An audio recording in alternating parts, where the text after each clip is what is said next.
I'm back again to talk about the #1 backyard weed that has the potential to replace all of your medications. And that's pretty cool. But of course, check with your doctor before taking any of this advice, okay? This is just food for thought for you to do your own research, but there's a very, very powerful pesky herb growing in your backyard right now that can greatly benefit you, even if you're not on medications. And no, it's not marijuana. Okay. The first benefit is it can act as a potent diuretic. Okay.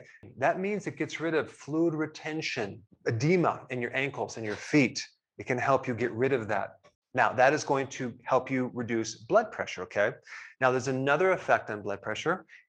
It's loaded with potassium. You have to realize that when someone is deficient in potassium, their blood pressure naturally goes up, okay? Because potassium is a physiological relaxer of the vascular system. And when you don't have enough potassium, you have all sorts of issues with the heart, including blood pressure. So this weed is loaded with potassium and many other minerals, especially like magnesium. Next benefit is it can help reduce insulin resistance, which is behind, I would say, 70, 75% of health problems out there. And that means it can get rid of the fat off your liver. It means that you can help stabilize your blood sugars.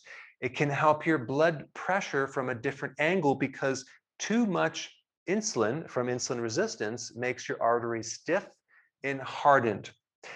Also, having too much insulin can create boils on the back of your knee. So if you have boils or a Baker's cyst, you can say goodbye to them if you consume this weed.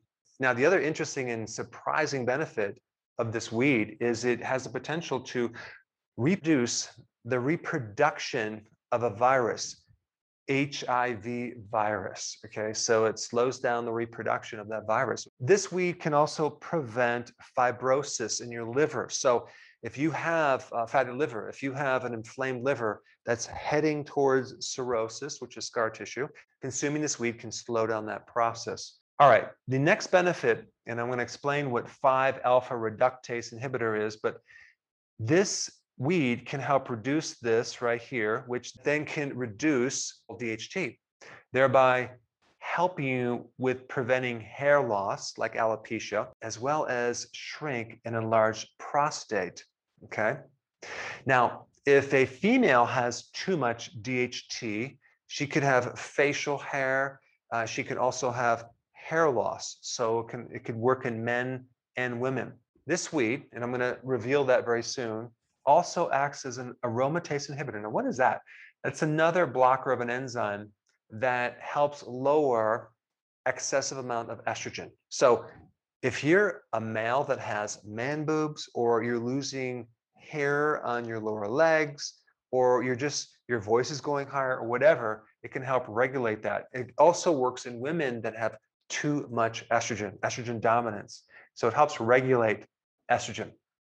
And this weed can help stimulate bile, which can then help with bloating, preventing gallstones, helping with constipation, and a lot more digestive issues. Okay, now, what is this herb?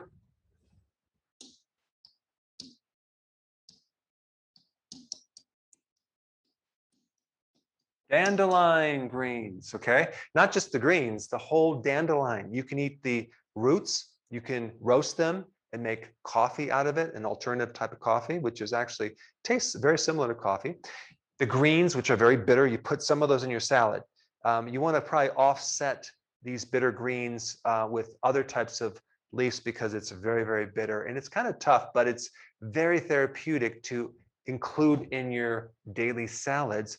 And you can eat the little flowers, the yellow flowers, and you can put those in your salad or make a tea out of it. I'll put some recipes down below. What's interesting about this weed that everyone's trying to kill is that it's designed to survive all sorts of conditions. And because of that, it's created very powerful natural chemical compounds that you can use for your own health. In fact, that weed is way healthier than probably most of the vegetables that you're consuming. And also, its roots can go way, way down into the earth, like 20, 25, 30 feet. and grab these minerals and pull them up.